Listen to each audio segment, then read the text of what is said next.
is concealment of the material facts in this case. Concealment is fraud. I'm not an attorney, but and fraud vitiates all contracts. Therefore, I demand this to be dismissed. And we are on the record for the 21st Judicial District, Division 10, involving U.S. Bank National Association versus Adam Dietrich, case number 25 CV 223, excuse me. We're here for trial of this matter today. I'll let plaintiff's counsel commence with any preliminary issues that we need to address. Your Honor, Alex Adams for the plaintiff. Thank you, Mr. Adams. Are there any preliminary issues that you need to address before we start with testimony? I do not believe there are any preliminary issues, no. All right. And who appears for defendant? It's Adam Dietrich. Thank you, Mr. Dietrich. And are you here representing yourself today? Yes, Your Honor. And do you have any preliminary matters that you'd like the court to address? No. All right. Mr. Adams, I'll let you go ahead and proceed to call your first witness. Thank you. The plaintiff, U.S. Bank National Association, would like to come. I'm sorry. I get into the habit of just like jumping into hearing mode. If either of you would like to present opening remarks, you are more than welcome to. I jump right in and my apologies. If you'd like to present some opening remarks, I'm happy to hear them. Sure. I Thanks. have some quick remarks. So this is a simple debt collection action to recover an unpaid balance on two credit accounts. The plaintiff, U.S. Bank National Association, will show that it is entitled to a judgment for breach of contract on both accounts. The claims are brought by the plaintiff to enforce the terms of the card member agreements, and the defendant has breached those terms by failing to make payment. I object, Your Honor. This is hearsay. Oh, sir, Mr. Dietrich, these are opening statements. The rules of evidence don't apply to opening statements. He's simply telling me what he expects the evidence to be. Okay. And you'll have the opportunity to do the same thing. So objection is overruled and you may proceed, Mr. Adams. Thank you. Consequently, the defendant is liable to the plaintiff for the principal amount of $30,002.94. The evidence presented will reflect that there is no dispute to the validity of the contracts, the stated accounts, and the amount of damages. And the defendant will not be able to show evidence to refute the plaintiff's claims. The plaintiff will prove by preponderance the evidence that the defendant has damaged the plaintiff in the amount of $30,002.94. Excuse me. And the plaintiff is entitled to a judgment. Thank you. All right. Thank you very much. As I was previously explaining to you, Mr. Dietrich, you now have the opportunity to also make an opening statement, or you can wait and do so at the beginning of your case in chief. Do you want to present one now, or do you want to wait until after the plaintiffs have presented their evidence and give one then? Yes, Your Honor. I can give a brief statement now. I will be happy to hear from you. Please go ahead. As implied surety, beneficiary, and subrogee, the plaintiff has refused to provide the four elements of a valid contract, thus never validating or verifying the debt. They have refused to provide the full accounting of the alleged debt. The witness does not have any firsthand perfected knowledge of the material facts in this case. Bank statements are hearsay and thus not admissible. Thank you. Do U.S. Bank National Association's records reflect that the defendant defaulted? Yes. And referring to both accounts, why are these accounts in default? For a defendant's failure to make the minimum payment. Thank you. And as a condition of the continuous default on the accounts, did the entire balance become due and owing on both accounts? Yes. Thank you very much. No more questions, Your Honor. All right, thank you very much. Mr. Dietrich, you have the opportunity to cross-examine now if you would like to. Would you like to ask questions of Mr. Gifford? Yes, Your Honor. Go ahead. Mr. Is it Gifford? Yes. Okay. So as a reminder, you are under oath, penalty of perjury if you do not tell the truth, the whole truth, and nothing but the truth regarding your first-hand perfected knowledge of this material facts of this case. Do you know the definition of first-hand perfected knowledge?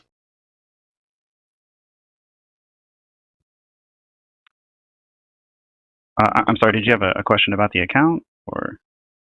He I'm did asking, ask. do you know He has- the definition of first-hand perfected knowledge?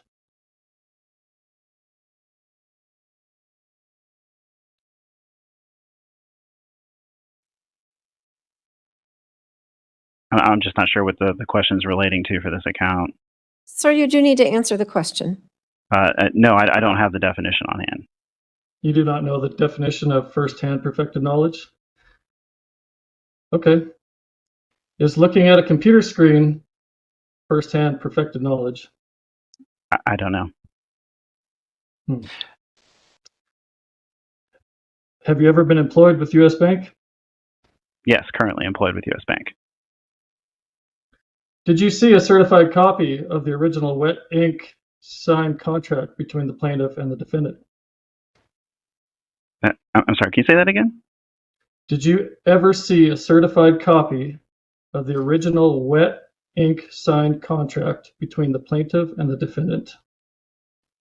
We don't have written contracts, it's card member agreements. So is that a yes or no? Did you see a wet ink signature contract between the plaintiff and the defendant? No. No. Are you a certified public accountant? No. No. What are the general accounting rules of credit card accounts? AKA GAAP. I'm not an accountant. I can't answer that. Right. Thank you. What is a T ledger? I'm sorry, can you say it again? What is a T ledger? A T ledger. I'm assuming that's something with accounting again. I'm not an accountant. Okay. So did you look at both sides of the ledger? I'm assuming not. We don't have a ledger that I review for credit card statements. Okay. What is the meaning of full accounting of an account?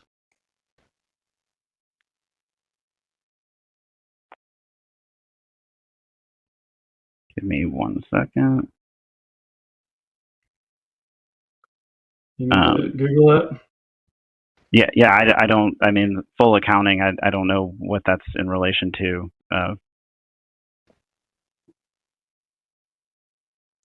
You don't know? No. No. Okay. Did you know that the plaintiff was requested to provide a full accounting and that they have refused to provide it? If you're talking about the validation of debt, that was satisfied. No. Provide a full accounting of the account, and they have failed to provide it. Are you aware of that? I'm not aware of any such request.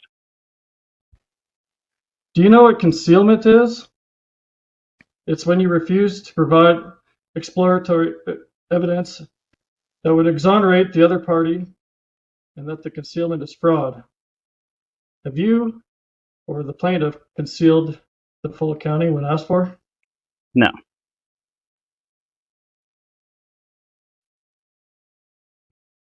Do you know what collateral securities are? I do not.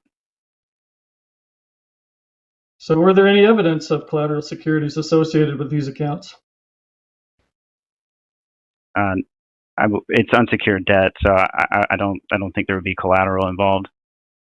Do you know if there are collateral securities associated with this account? Again, it's credit card debt. It's unsecured. Okay, you're a witness. I'm just asking questions. Remember, you're under oath. Do you have any first-hand perfected knowledge that the defendant contracted with the plaintiff? Objection, Your Honor. Basis Asked of your and answered. objection? Sustained.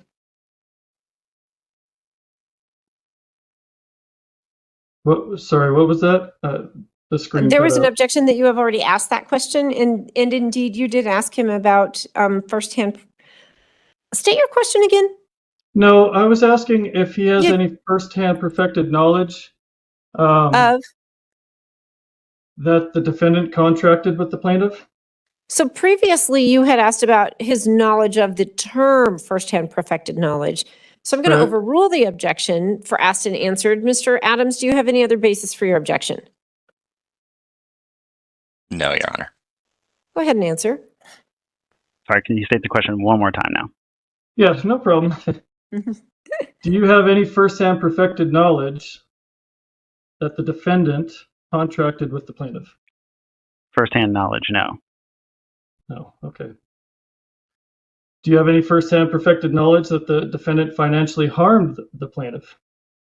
Firsthand knowledge, no. No. See, therefore, Your Honor, I move that this witness be ruled incompetent and all their testimony be stricken from the record. Do you wish to respond, Mr. Adams? Yes, this witness has already been qualified as an operations manager, a custodian of records. I would object to that. Hold on, let him finish, and then you can present your response. Go ahead. Based on this witness's responsibilities with U.S. Bank National Associations and familiarity with the business records and the record keeping, this witness is a qualified witness.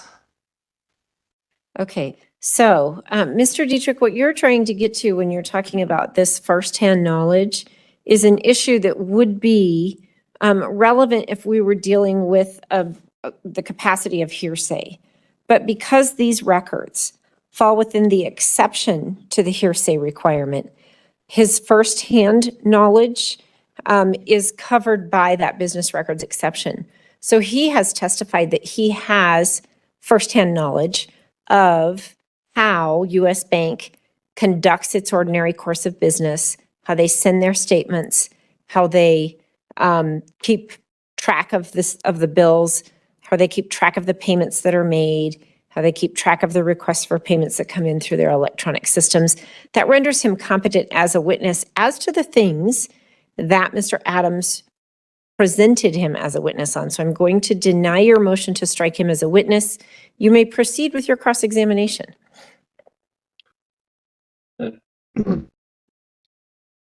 Is there any evidence that I'm the debtor?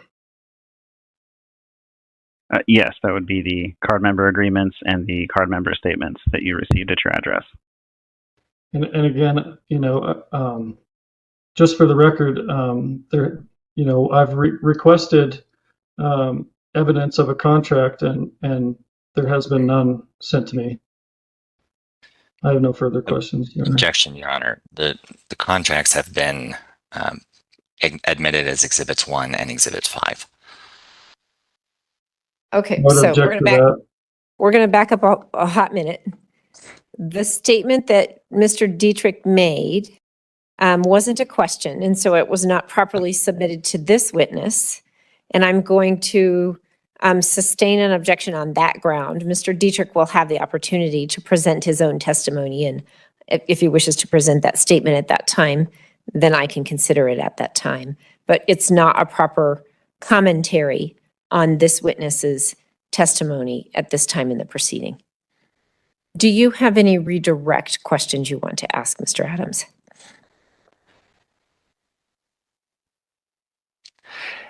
Yes. Go ahead. Mr. Gifford, right, based on the card member terms and agreements for both of these accounts, you stated that use is acceptance of the agreement. Did the defendant use these credit accounts? Yes, both accounts. And again, earlier you stated that default on these accounts could be by failing to make payment. Is that correct? That's correct. Did the defendant fail to make payments on these accounts? Yes, for both accounts. And is the defendant in default? Yes. Thank you. No more questions.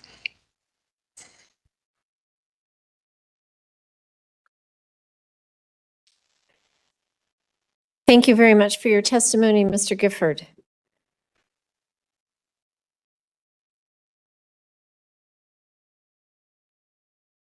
Mr. Adams, do you have any other witnesses? No more witnesses. Mr. Dietrich, do you have witnesses you would like to present? No, Your Honor, I do not. Do you wish to present testimony on your own behalf? No, Your Honor. I would ask. Go ahead. I've tried to explain that there's no evidence of a contract yet, as of yet, which I've asked for. I've sent verification and letters. They were ignored. Also, throughout the filings in the courts. Mr. Dietrich, you're presenting what I think are closing remarks, but you're addressing some things that are not yet in evidence. Are you sure you don't want to provide testimony on your own behalf?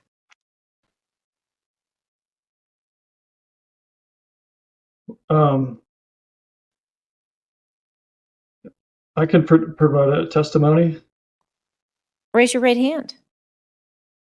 Do you solemnly swear that the testimony you provide before this court will be the truth, the whole truth, and nothing but the truth, subject to the penalty of perjury? Yes, Your Honor. When you're testifying on your own behalf, you don't have to ask yourself questions. You can just tell me the important factors you think I should consider. Go ahead. Can I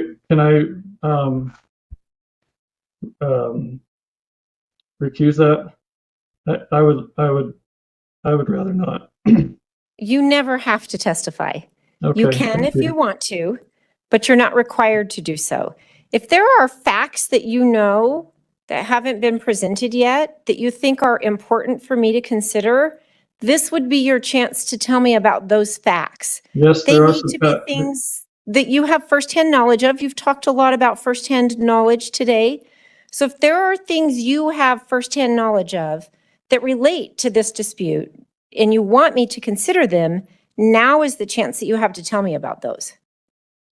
Yes, Your Honor. I do have some facts that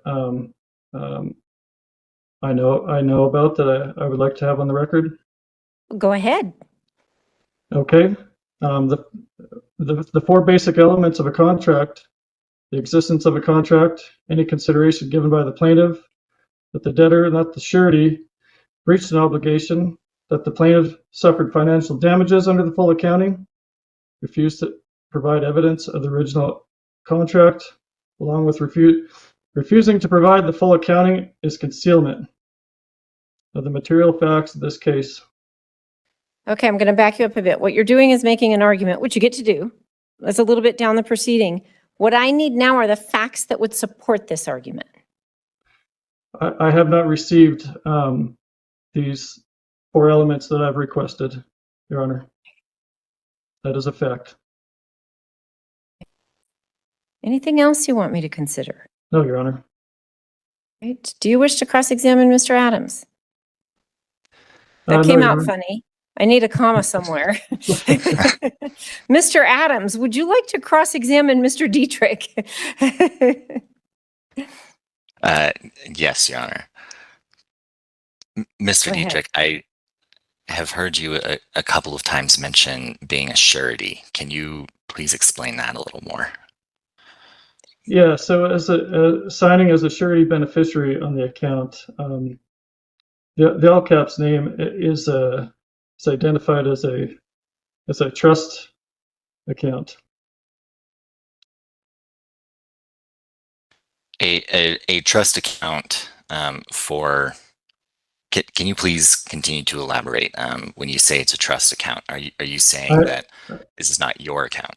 I am the beneficiary of this account. Mr. Dietrich, is your name on the credit card statements? I refer to specifically Exhibit 7 and Exhibit 3. Is your name and address on there? There is a name and address on there. And they're not your name and address? Have you been able to verify and validate these names and address? When you say verify and validate, what do you mean? According to the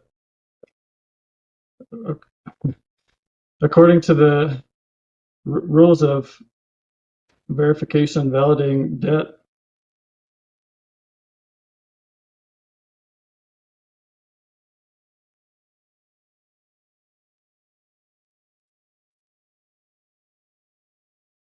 Can you please elaborate? Again, I am the surety and beneficiary subrogee of this account. So you were saying that your name is not Adam Dietrich. I'm saying my name is also like that. I am not the all uppercase name that is presented on your exhibits.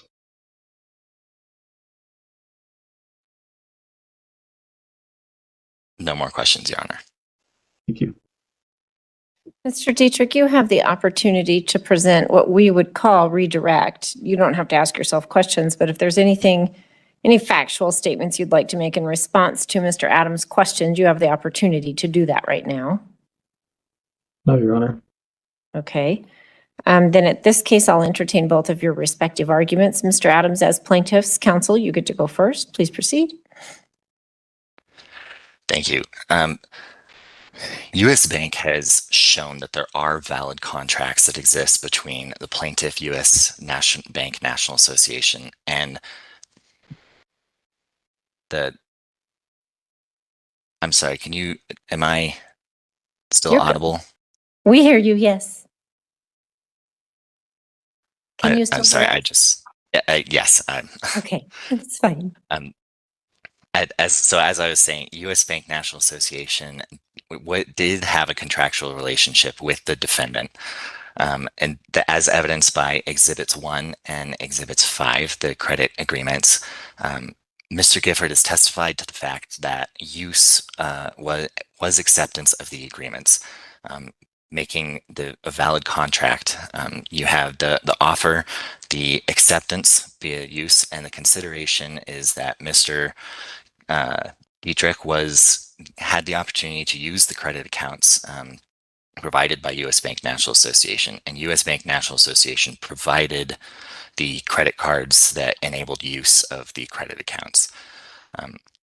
Additionally, Mr. Gifford has testified to the fact and shown based on the exhibits entered, Exhibits 5 and 8, that Mr. Dietrich defaulted on the contracts by failing to make payments when they were due. And as in default, the full balance is due and owing.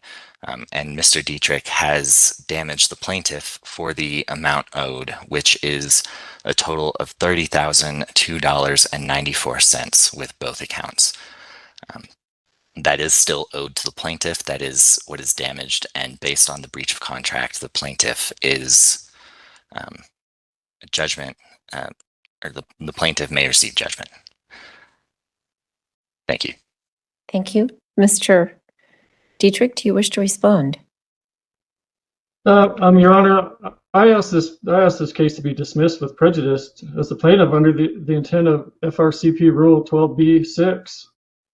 The plaintiff has not stated a claim on which it can be granted. The plaintiff has refused to produce evidence of the 4 basic elements of contract, which I spoke to earlier, the existence of the contract. Any consideration given by the plaintiff that the debtor, not the surety, has breached an obligation, that the plaintiff suffered financial damages under full accounting, is concealment of the material facts in this case. Concealment is fraud. I'm not an attorney, but and fraud vitiates all contracts. Therefore, I demand this to be dismissed with prejudice. Thank you. So you've referenced Federal Rule of Civil Procedure 12b-6. We don't follow the federal rules. This is state court, but Colorado does have a similar 12b-5, which would be motion for failure to state a cause of action that is typically addressed earlier in the proceedings. What you're really asking me to decide is whether or not the plaintiff has proved his cause of action for breach of contract. And so I will address that accordingly. As you have reflected, the elements that are necessary for a breach of contract are that there was a meeting of the minds between 2 parties, that meeting of the minds set forth certain agreements that the parties agreed on, that one party received the benefit of that bargain and that the other party was damaged for one side not having complied with the benefit of that bargain. So we have to have an agreement. We have to have terms and conditions of that agreement that are sufficient to establish what the agreement was, that a person of ordinary prudence could establish. Then we have to have a breach of the agreement. We have to have actual damages for there to be a claim for breach of contract. The evidence before this court establishes that there were 2 credit cards opened, a Platinum Visa credit card on a U.S. bank account, and a Harley, exactly what that one was called.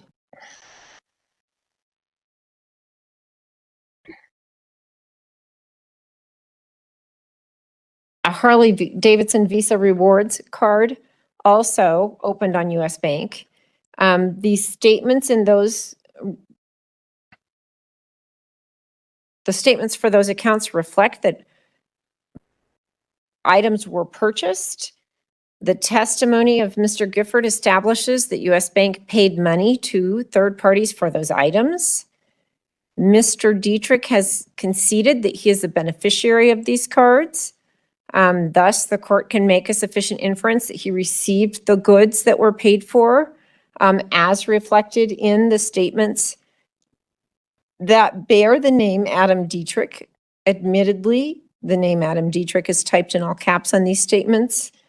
Mr. Dietrich takes issue with whether or not that is indeed him, as opposed to him in some form of trust.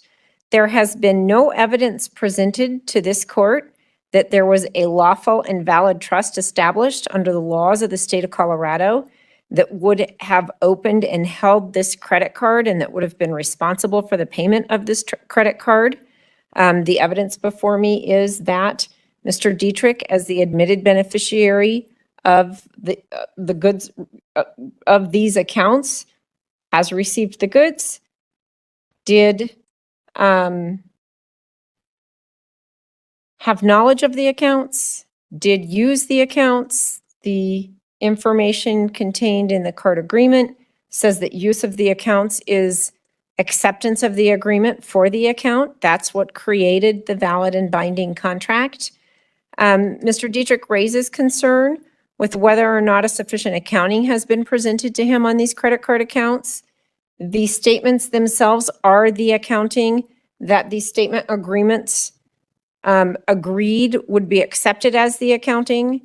It doesn't have to be set forth in a 2-column ledger type of system that Mr. Dietrich was inquiring about, because that's not what the card agreements called for. The agreement between the parties indicates that the statements would be the accounting for the account. This is not a circumstance where someone else opened the account and Mr. Dietrich didn't have any knowledge about it at all, and someone else used the card in Mr. Dietrich's name, and he didn't get the benefit of the purchases. No evidence to that effect was presented to the court. That might create a different result, but there was certainly no evidence that Mr. Dietrich did not receive the benefit of these accounts. And on cross-examination, he confessed that he is indeed the beneficiary of these accounts. And so I am going to find that there was an agreement made on both accounts between Mr. Gifford and certainly for the benefit of Mr. Dietrich, that charges were made on the accounts, that U.S. Bank paid for the items that were made as a result of the charges on the account, and that it's reasonable for the court to infer that Mr. Dietrich did receive those goods, thus and that he has not paid these statements as is reflected by the evidence before the court. And thus, U.S. Bank has satisfied its burden of proving by a preponderance of the evidence that Mr. Dietrich is responsible for the amounts due on these accounts, and the court will order that Mr. Dietrich is required to pay the balances of the accounts, which specifically as to the Harley Davidson account was $13,809.96. And specifically as to the Platinum Visa account was $16,192.98.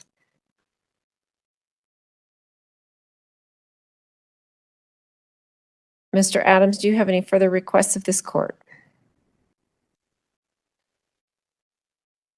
No, Your Honor. Mr. Dietrich, do you have any further requests of this court? No, Your Honor. Thank you. Thank you all very much. This courtroom trial centered on a debt collection lawsuit filed by U.S. Bank National Association against Adam Dietrich, who chose to represent himself. The bank alleged that Dietrich had defaulted on 2 credit card accounts, leaving an unpaid balance of more than $30,000. Throughout the trial, the plaintiff argued that valid cardholder agreements existed, that Dietrich accepted those agreements by using the credit cards, and that his failure to make the required payments constituted a clear breach of contract. Representing himself, Dietrich challenged nearly every aspect of the bank's case. He repeatedly claimed there was no valid contract because the bank had not produced what he described as an original wet ink signed agreement or a complete accounting of the alleged debt. He also questioned the bank's witness about first-hand knowledge, accounting practices, and business records, arguing that the testimony should be excluded. However, the judge explained that the witness was qualified under the business records exception to the hearsay rule and denied the request to strike the testimony. One of the most notable moments came when Dietrich argued that he was merely the beneficiary of the accounts rather than the responsible account holder. The judge carefully examined this claim but found no evidence supporting the existence of any trust or legal arrangement that shifted responsibility away from Dietrich. Instead, the court concluded that the evidence showed he used the credit cards, benefited from the purchases, and accepted the cardholder agreements through that USEI. In the final ruling, the judge determined that U.S. Bank had proven every required element of a breach of contract by a preponderance of the evidence. Judgment was entered in favor of the bank, ordering Dietrich to pay the outstanding balances on both accounts, totaling approximately $30,282.94. What do you think about the court's reasoning in this case? Share your opinion in the comments below. If you found this courtroom breakdown informative, be sure to like this video, subscribe to the channel, and turn on notifications so you never miss our next true crime and courtroom analysis.